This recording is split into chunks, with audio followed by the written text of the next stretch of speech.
Bem-vindo ao PQU Podcast, o podcast para psiquiatras em formação.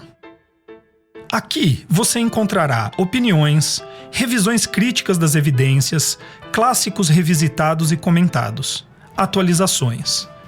Tudo isso de maneira dinâmica e informal, na medida do seu interesse, e de acesso muito fácil. O objetivo é apresentar dados científicos e comentários que possam de alguma maneira contribuir na sua formação e auxiliar na sua prática clínica. Aqui é evidência com opinião. Eu sou Vinícius Guapo e é uma satisfação tê-lo como ouvinte. O tema deste episódio do PQU Podcast vai despertar polêmica, hein? Sustentarei nele que transtorno bipolar tipo 2 não existe. Olha, se você já está incomodado com o tema, eu peço, escute até o final. Tem informações aqui que eu gostaria de compartilhar com você. Este podcast é uma iniciativa nossa, realizada com recursos próprios. Não recebemos qualquer tipo de patrocínio. Em nosso site www.pqpodcast.com.br você encontrará todas as referências citadas neste episódio. Vai até lá e cheque. E se você cadastrar-se no site, poderá participar do grupo no Facebook. Lá há espaço para discussões, conosco e com outros ouvintes. E olha, se você hoje reservou um tempo do seu dia, parou tudo o que tinha que fazer e veio escutar o PQU Podcast, eu queria lhe agradecer. Nós nos sentimos honrados. Mas não precisa. O legal do podcast é que você pode colocar um fone de ouvido ou ligar no Bluetooth do carro e então escutar enquanto você treina na academia, dirige para o trabalho, lava a louça ou sei lá o quê. Aproveite aí. Bom, mas voltando ao tema de hoje. A pergunta que eu me faço e tento responder com as evidências que vou mostrar é a seguinte: há base sólida que sustente a proposta de que transtorno bipolar tipo 2 seja uma entidade diagnóstica específica? Em 15 anos de observação clínica em psiquiatria, eu poucas vezes estive convencido da pertinência deste diagnóstico como entidade nosológica, independente. Poucas vezes também utilizei deste recurso na vida real, com os pacientes que acompanhei. E com o tempo, o que era raro se tornou nulo. Por isso, e por acompanhar a literatura no assunto, comecei a dizer o que eu pensava, em discussões, supervisões de casos, lá com os residentes no Hospital das Clínicas. Não existe transtorno bipolar tipo 2. A frase de impacto gera reações até indignação. Poxa, mas eu acompanho pacientes com esse diagnóstico. As condutas que eu tomei a partir da elaboração deste diagnóstico ajudaram os pacientes. São pessoas reais, eu vi com os meus olhos. Talvez você aí também esteja pensando nisso, lembrando daquele seu paciente com este diagnóstico. Mas quando tenho a chance, eu explico melhor o que eu quero dizer. 1. Este conceito de transtorno bipolar tipo 2 é um conceito frágil. 2. De pouco uso prático. E 3. Que implica riscos. Que riscos? Para começar a falar disso, precisamos pensar em algo que eu chamo de fronteiras diagnósticas. Pense aí em um mapa de países. Neste mapa, um pequeno e estreito país. Agora os seus vizinhos, suas fronteiras. Este pequeno e estreito país é o transtorno bipolar tipo 2. Claramente, ele foi em algum momento de sua história parte do transtorno bipolar tipo 1, mas agora é um país independente. Sua maior fronteira é esta com o transtorno bipolar tipo 1, mas faz também fronteira com outros diagnósticos. Depressão unipolar, transtorno bipolar tipo 2 secundário ao uso de substâncias, transtorno de personalidade borderline, transtorno de ansiedade generalizada, transtorno pré-menstrual e, muito importante, com a normalidade. Um aspecto importante é que, a depender da maneira como o transtorno bipolar tipo 2 é definido, ou que sua definição é interpretada, estas fronteiras podem expandir ou regredir. O risco aqui é evidente. Quando as fronteiras não estão claras ou são delimitadas de maneira artificial, temos riscos de toda sorte. Podemos fazer más escolhas terapêuticas, prognósticos equivocados, podemos passar a considerar patológicos comportamentos e sentimentos normais, e este eu considero um risco importante nesse caso. Isso pode até chegar a confundir os resultados de pesquisa na área, uma vez que muitos estudos são conduzidos com pacientes diagnosticados com transtorno bipolar tipo 1 e tipo 2 ao mesmo tempo. Bom, acho que eu nem preciso continuar. Você sabe, um bom diagnóstico é essencial em qualquer tomada de decisão. Agora, para definir fronteiras, precisamos primeiro conceituar o que chamamos de transtorno bipolar tipo 2. Eu não vou ficar aqui lendo os critérios, mas eu vou lembrá-los dos pontos principais e, de maneira especial, o que é que difere o transtorno bipolar tipo 2 do transtorno bipolar tipo 1. Transtorno bipolar tipo 1 é definido pela ocorrência de ao menos um episódio maníaco espontâneo, não precisando, portanto, da ocorrência de episódios depressivos. Já o transtorno bipolar tipo 2 necessita de um histórico de ao menos um episódio depressivo, que é uma coisa que eu acho até razoável, mas não encontrei justificativas para tal critério, e da presença de ao menos um episódio hipomaníaco. Isto em contraste ao transtorno bipolar tipo 1, que necessita de um episódio maníaco. E aqui talvez esteja o maior problema. Como é definido o episódio hipomaníaco, lá do transtorno bipolar tipo 2? Bom, você precisa identificar no paciente o mesmo número e tipo de sintomas que definem o episódio maníaco, ok? Tem uma diferença no critério de duração desse episódio. Aqui, o manual diagnóstico pede ao menos 4 dias. No episódio maníaco, este tempo seria de 7 dias. Ok para mim também, acho bastante razoável. Não pode ter sintomas psicóticos no episódio hipomaníaco. E não pode demandar hospitalização. Aí também eu acho muito bom, simples, operacional. Podemos até não gostar do fato de a hospitalização ser um critério de tamanha importância. É bastante subjetivo, mas ainda assim é um critério claro. Ou a pessoa foi internada ou não foi internada. Agora, o critério gravidade diz o seguinte, entre aspas, o episódio está associado a uma mudança clara no funcionamento, que não é característica do indivíduo quando assintomático. Até aqui tudo bem, alinhado com o critério para qualquer outro transtorno mental. Mas aí vem o maior problema. O próximo critério diz: o episódio não é suficientemente grave a ponto de causar prejuízo acentuado no funcionamento social ou profissional do indivíduo. E aí a coisa complica mesmo. Esse critério nos força a dar um passo para trás aqui na discussão e apontar um outro conceito. O que é que define um transtorno mental? O DSM-5 começa essa discussão reconhecendo a dificuldade da tarefa de delimitar tal conceito. Abre aspas de novo, embora nenhuma definição seja capaz de capturar todos os aspectos de todos os transtornos inseridos no DSM-5, exigem-se os seguintes elementos. Um transtorno mental é uma síndrome caracterizada por perturbação clinicamente significativa na cognição, na regulação emocional ou no comportamento de um indivíduo que reflete uma disfunção nos processos psicológicos, biológicos ou de desenvolvimento subjacentes ao funcionamento mental. Transtornos mentais estão frequentemente associados a sofrimento ou incapacidades significativos, que afetam atividades sociais, profissionais ou outras atividades importantes. E aqui fecha aspas. Agora, como assim frequentemente? Historicamente, a definição de um transtorno mental sempre foi condicionada à presença inequívoca de prejuízo.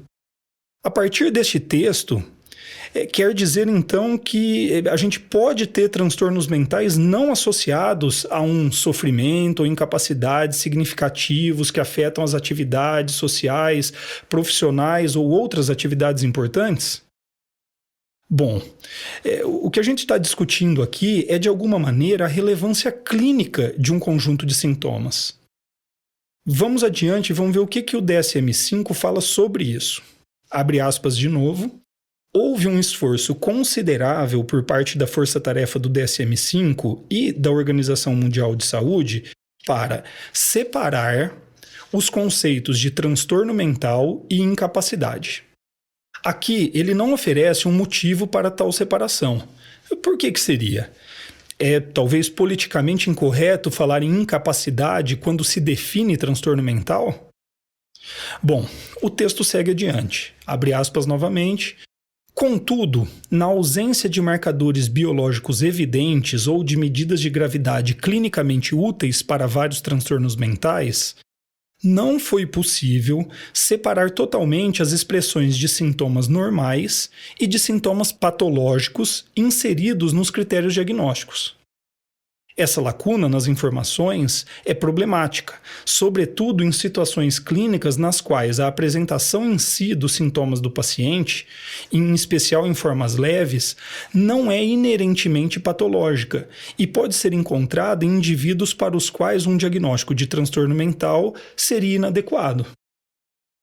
Fecha aspas aqui, e aí eu digo, o texto é confuso. Pois, ao meu ver, ele parece hesitar em propor uma grande mudança no conceito do que é clinicamente relevante e um receio, o receio de colocar pessoas em risco de um diagnóstico incorreto, exagerado. Aqui vai minha opinião, e eu prometi que daria opiniões. A questão do que define um transtorno e também do que é clinicamente relevante tem de ser categorial, sim ou não. Tem impacto relevante? Se a resposta é sim, isso é um transtorno. Se a resposta é não, isso não é um transtorno.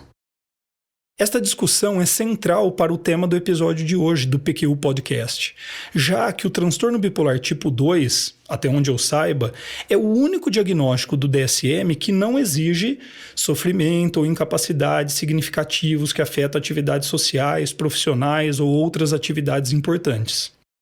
De uma certa forma, ele só é possível enquanto entidade diagnóstica por causa dessa distorção conceitual que descrevi até aqui. O risco ao perdermos esta clareza sobre o que é ou não é um transtorno é o de não sabermos mais onde estão as fronteiras de cada diagnóstico, particularmente na fronteira que já é muito complexa com a normalidade. Até aqui, apresentei para você o problema a ser discutido e também alguns conceitos importantes. O conceito do que é transtorno bipolar tipo 2, segundo o Manual Diagnóstico DSM-5. Também o conceito de fronteiras diagnósticas e o conceito do que define um transtorno mental. A partir daqui, vou discutir especificamente aspectos do transtorno bipolar tipo 2. E começaremos pelo histórico. Minha indicação aqui é o livro Manic Depressive Illness, do Goodwin e da Jameson. O primeiro capítulo do livro já faz uma revisão muito boa da história do que é o transtorno bipolar. Eles discutem bastante as fronteiras do transtorno bipolar com a depressão unipolar. Discutem também o histórico de como a visão do transtorno bipolar foi se modificando no sentido do entendimento atual, de que é uma doença com bases claramente biológicas. Mas o que de fato nos importa é quando eles abordam o histórico da fronteira do transtorno bipolar tipo 1 com o transtorno bipolar tipo 2. O primeiro ponto importante é que a maioria dos casos históricos descritos referem-se a casos graves, psicóticos, com evolução muito ruim, evoluindo até mesmo para quadros demenciais. Eu não esperava algo diferente. Transtorno mental, historicamente, é coisa grave. Mas, para minha surpresa, são sim citados casos de mania leve. Estas descrições começam no século XIX. Mendel, em 1881, descreve o termo hipomania como aquela forma de mania que só se mostra em seu modo leve, frustro, por assim dizer. Kalbaum, na mesma época, em 1882, define ciclotimia como a ocorrência de episódios de depressão e mania que não evoluíam à demência. Isso descreve uma evolução mais favorável, mas não necessariamente quadros menos intensos, como as descrições atuais. E o Hecker usa também o termo ciclotimia, mas descreve quadros que, a meu ver, aproximam-se muito do que hoje chamamos de transtorno bipolar tipo 2. Abre aspas aqui para o texto dele. Praticamente todos eles, os pacientes com ciclotimia, apresentavam estados depressivos.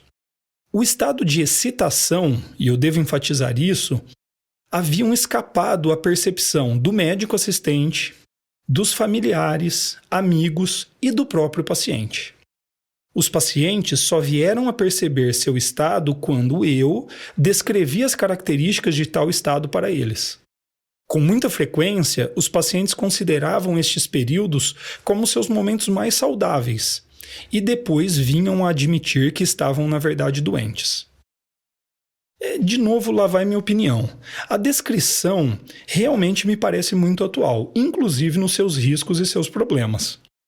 Um transtorno mental que não é percebido por ninguém, e veja bem, eu não estou dizendo que as pessoas não identifiquem a especificidade do transtorno. Não, eu estou mostrando que as pessoas não identificam sua relevância clínica. Isso pode realmente ser um transtorno? Quando digo que as pessoas não identificam o transtorno em sua especificidade, quero dizer que muitas vezes os pacientes nos procuram com um determinado sofrimento. Eles não sabem nomear exatamente esse sofrimento, mas eles sabem que estão sofrendo. Nestes casos, ao final da avaliação, nós podemos contar para eles que o sofrimento é específico, é um quadro depressivo, psicótico, ansioso ou o que seja. Agora, o que não me parece razoável é doutrinar os pacientes, médicos, familiares sobre a existência de um diagnóstico onde ninguém percebe prejuízo ou sofrimento. Seguindo neste histórico, mas agora já na psiquiatria contemporânea, Danner e Goodwin e seus colaboradores, em 1976, trabalhando juntos ao National Institute of Mental Health, publicaram um artigo em que propõem, pela primeira vez, a divisão do transtorno bipolar em dois diagnósticos distintos, o tipo 1 e o tipo 2. E neste artigo a divisão é clara. Transtorno bipolar tipo 1 quer dizer a presença de mania suficientemente grave para necessitar tratamento, usualmente hospitalização e usualmente com sintomas psicóticos. O transtorno bipolar tipo 2 refere-se à presença de mania suficientemente grave para ser considerada anormal por pacientes e familiares. Interfere com o funcionamento normal, mas que não necessitasse internação ou apresentasse sintomas psicóticos. Fica claro, ao meu ver, que desde esta primeira descrição até os dias de hoje, este conceito foi sendo expandido. A fronteira diagnóstica foi expandida e ganhando força nos manuais diagnósticos. No DSM-3, o transtorno bipolar tipo 2 aparece como categoria residual, com a sugestão de que estudos fossem desenvolvidos para melhor compreensão do quadro.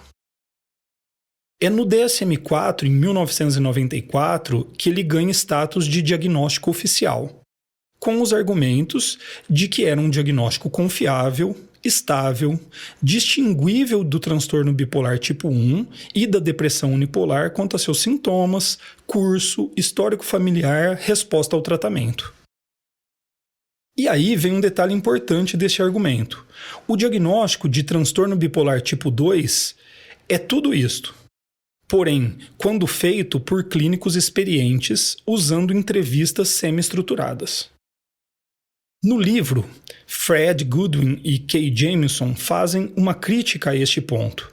Esta suposta confiabilidade argumentada pelo DSM-4 não parecia tão boa nos primeiros estudos e foi conquistada, se posso dizer assim, com estudos subsequentes, mostrando que a confiabilidade aumentava. 1. Se você entrevistava o paciente várias vezes. 2. Se você entrevistasse familiares diversas vezes. E aí nada contra. Um bom diagnóstico deve ser feito realmente com o uso de muitas informações. Mas chega no ponto em que esta confiabilidade ainda não sendo das melhores, a maneira de aumentá-la seria através de estudos em que a avaliação era feita por clínicos especializados em transtorno bipolar tipo 2. Mas aí já é forçar demais a barra. Isso não é confiabilidade, isso é treinamento em série para a realização de um diagnóstico específico. Outra crítica feita no mesmo livro é de que o transtorno bipolar tipo 2 tem uma definição negativa, ou seja, ele não demanda hospitalização, não apresenta sintomas psicóticos e não é suficientemente grave a ponto de causar prejuízo acentuado no funcionamento social ou profissional. Sobre isso, o Goodwin diz o seguinte, abre aspas, vago. Talvez o único diagnóstico do DSM que não solicite prejuízo acentuado. Talvez reflita a falta de literatura no campo. E o Goodwin ainda conclui, então, qualquer mania não psicótica e que não demande hospitalização é hipomania. Como eu havia dito, o histórico descrito no capítulo do livro é rico e com opiniões importantes dos autores, que eu tentei sumarizar aqui para vocês. Agora, quero mostrar 3 artigos mais recentes que, em minha opinião, sintetizam o conhecimento atual sobre transtorno bipolar tipo 2. O primeiro artigo foi publicado no Journal of Affective Disorders, em 2013.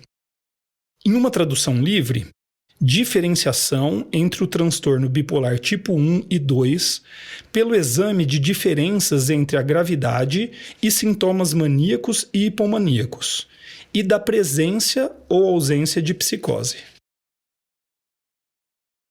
O autor é Gordon Parker, da Escola de Psiquiatria da Universidade de New South Wales, na Austrália, e seus colaboradores.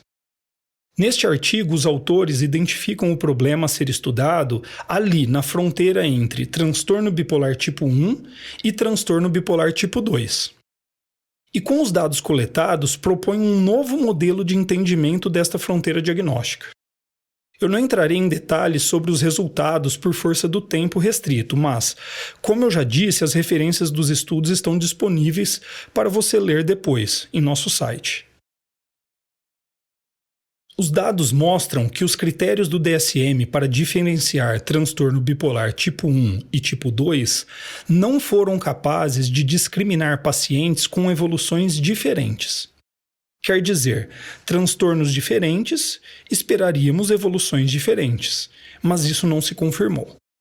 Agora, a presença ou ausência de sintomas psicóticos, isso sim foi capaz de fazê-lo. O modelo proposto, portanto, é de que o definidor da diferença entre transtorno bipolar tipo 1 e tipo 2 seria a presença ou ausência de sintomas psicóticos durante um episódio maníaco. É um estudo muito interessante. O que ele mostra, de fato, é que mania sem sintomas psicóticos é diferente de mania com sintomas psicóticos. O outro artigo é também do Gordon Parker, agora com a Catherine Fletcher. É um artigo de revisão, publicado também no Journal of Affective Disorders, em 2014. Em tradução livre, diferenciando o transtorno bipolar tipo 1 e tipo 2 e a provável contribuição do DSM-5 para sua divisão. Novamente, os autores identificam o problema a ser estudado na fronteira entre transtorno bipolar 1 e 2. Então, eles elegem domínios, que seriam ali domínios candidatos para a demarcação da fronteira entre os dois diagnósticos e revisam a literatura a respeito.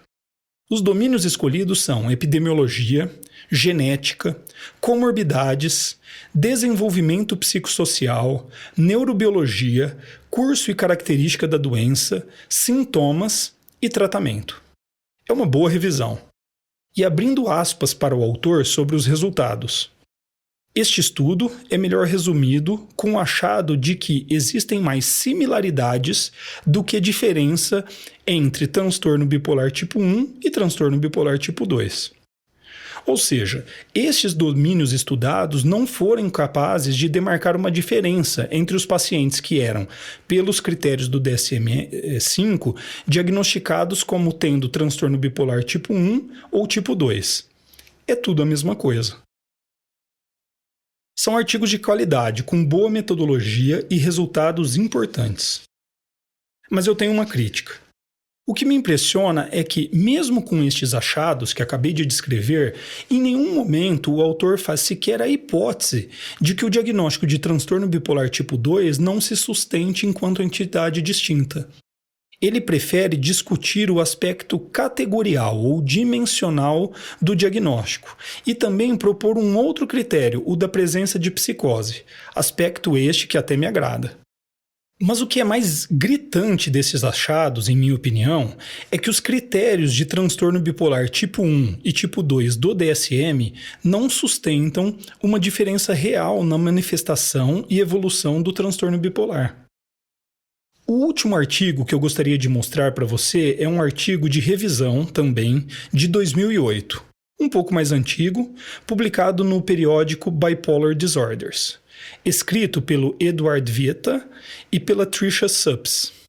O Vieta é do Bipolar Disorders Program da Universidade de Barcelona e a Tricia Supps do Bipolar Disorder Research Program do Departamento de Psiquiatria da Universidade do Texas. É um trabalho de uma força-tarefa ligada ao International Society for Bipolar Disorders. O objetivo, segundo o abstract, é investigar o valor diagnóstico do transtorno bipolar tipo 2. O título, em tradução livre, Transtorno bipolar tipo 2, argumentos a favor e contra uma entidade diagnóstica distinta. O curioso é que com este título ele sugere um posicionamento. Se este transtorno seria uma entidade diagnóstica distinta ou não. E ele até dá essa resposta explicitamente, no abstract, mas não no texto, o que já me deixou um tanto incomodado. No abstract, ele diz: o transtorno bipolar tipo 2 pode ser confirmado como uma categoria distinta entre os transtornos afetivos, mas suas definições e fronteiras merecem maior clareza no DSM-5. Quer dizer, olha, existe sim diferença categorial entre um transtorno bipolar 1 e 2, e o DSM-5 deveria ter o cuidado de ser claro ao explicitar estas diferenças. Quando vamos para o texto completo, porém, nos deparamos com um texto confuso, cheio de posições, em minha opinião, ideológicas, mais do que opiniões baseadas em evidências. Eu vou dar exemplos. Abre aspas. Muitos clínicos consideram mania/hipomania induzida por antidepressivos um indicativo da capacidade para desenvolver mania e hipomania espontaneamente e, portanto, um sinal de um tipo de transtorno bipolar. Agora me pergunta um negócio. Tem alguma evidência citada para apoiar esta opinião de especialistas? Pois é, não. Abre aspas novamente. A ideia comum de que um transtorno bipolar tipo 2 é somente uma forma leve de transtorno bipolar tipo 1 não é somente errada, como também enganosa. Aqui o texto é até intimidador. Se você pensa diferente do que está escrito, você deve estar errado. Mas vamos ver se o resultado da revisão que eles realizaram apoiam estas opiniões. O que eles de fato fazem é revisar tópicos em transtorno bipolar tipo 2, às vezes comparando com transtorno bipolar tipo 1 ou transtorno afetivo unipolar. Os tópicos são fenomenologia, epidemiologia, genética, curso longitudinal, tratamento, neurobiologia, entre outros até. E a conclusão? Primeira coisa, no texto ele não responde a pergunta inicial lá da revisão, como eu já até apontei. Ele reconhece que, dos domínios revisados, apenas a genética sustentaria o diagnóstico de transtorno bipolar tipo 2 como uma entidade distinta. Este é, inclusive, o mesmo achado da revisão do Parker, de 2014.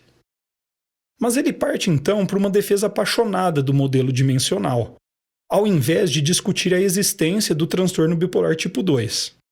Abre aspas novamente. a dimensionalidade do espectro bipolar fala contra a existência de uma verdadeira dicotomia entre transtorno bipolar tipo 1 e transtorno bipolar tipo 2. Bom, ele acabou de negar o que havia escrito como conclusão no abstract, lembram? Que existe diferença entre transtorno bipolar tipo 1 e tipo 2. Abre aspas novamente. Na verdade, quanto mais nos aprofundamos no entendimento molecular, menos qualquer coisa nos parece ser categorial. Dicotomias são úteis para o ensino, divulgação e simplificação. Infelizmente, a simplicidade é útil, porém inverossímil, enquanto a complexidade é verdadeira, porém inútil. Aqui ficou até poético. Mas o que ele defende aqui não está embasado em nenhum resultado descrito em sua própria revisão. Disse no início deste episódio que ele seria controverso. Entendeu por quê? Tem muita paixão, muita ideologia envolvida nessa discussão. Este é um diagnóstico que já está no DSM por décadas. Nós aqui somos uma geração que já aprendeu psiquiatria com a existência desse diagnóstico. Certamente, em alguns momentos, já recorremos a esse diagnóstico para tratar pacientes. Mas talvez esteja na hora de revisar isso. Os dados que compilei e apresentei aqui demonstram a fragilidade do transtorno bipolar tipo 2 enquanto entidade diagnóstica distinta, tanto na sua conceituação quanto na sua capacidade de mostrar-se diferente do transtorno bipolar tipo 1 ao longo de décadas de estudos já. Eu sei que existem pacientes com transtorno bipolar tipo 2 por aí. Então, você que está aí se lembrando daquele determinado paciente que se encaixa perfeitamente aos critérios do DSM para transtorno bipolar tipo 2, você não está errado. Sim, eles existem.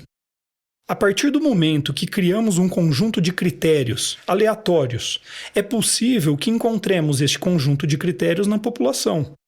Se dissermos que todos os pacientes com episódio maníaco usando camiseta vermelha de agora em diante serão classificados como transtorno bipolar rubro, eles aparecerão. Isso não garante a relevância do diagnóstico, enquanto uma entidade nosológica distinta. Com tudo isso que eu mostrei até aqui, como então que eu organizo essas ideias para tentar solucionar este impasse? Bom, a maneira como eu penso é a seguinte. O que existe é transtorno bipolar. Ponto. Este transtorno precisa atender, como todos os outros transtornos do DSM, os critérios de impacto socioocupacional e relevância clínica. E então, poderíamos utilizar um especificador de gravidade, leve, moderado, grave. E outro especificador para presença ou ausência de sintomas psicóticos. Na verdade, sobre os especificadores, eu não estou nem inventando nada de inovador. Estes já são especificadores para transtornos depressivos, por exemplo. Com esse modelo, uma parcela dos pacientes que hoje são diagnosticados como hipomaníacos seriam categorizados como tendo um episódio maníaco leve. E outra parcela não seriam diagnosticados com transtorno algum, quando os critérios de impacto e relevância clínica não permitirem. Olha, e eu nem entrei aqui na questão do quão frequente é o paciente ser diagnosticado com hipomania quando está em uso de antidepressivos. Pensa aí na sua prática, quantas vezes já não viu isso acontecer? Tem dados interessantes na literatura sobre isso também, mas não é o ponto do tema de hoje. Esse modo de pensar sobre este impasse prioriza a clareza diagnóstica. Eu identifico possíveis críticas para essa formulação, dentre elas a crítica do balaio de gatos. A partir do momento que temos menos subtipos de transtorno bipolar, podemos ter quadros muito distintos classificados sob a mesma denominação. Eu concordo com isso. Ainda assim, me parece que após dessa aventura do DSM com o transtorno bipolar tipo 2, nós não conseguimos produzir evidências de que existam realmente diferenças entre os dois diagnósticos aqui em questão.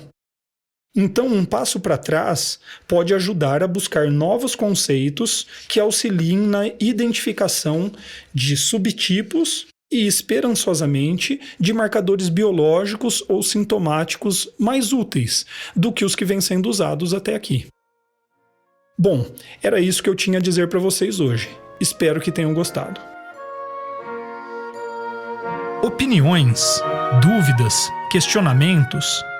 Participe do nosso grupo no Facebook. Lá há espaço para discussões conosco e com outros ouvintes. O acesso a ele é simples e rápido. Basta se cadastrar em nosso site. Assine o feed do podcast. Se você está no iTunes ou em qualquer plataforma de podcast, basta clicar em assinar e receberá automaticamente nossos novos episódios em seu aplicativo. Visite nosso site www.pqpodcast.com.br. Lá você encontrará as referências citadas neste e em outros episódios. O PQU Podcast agradece sua atenção.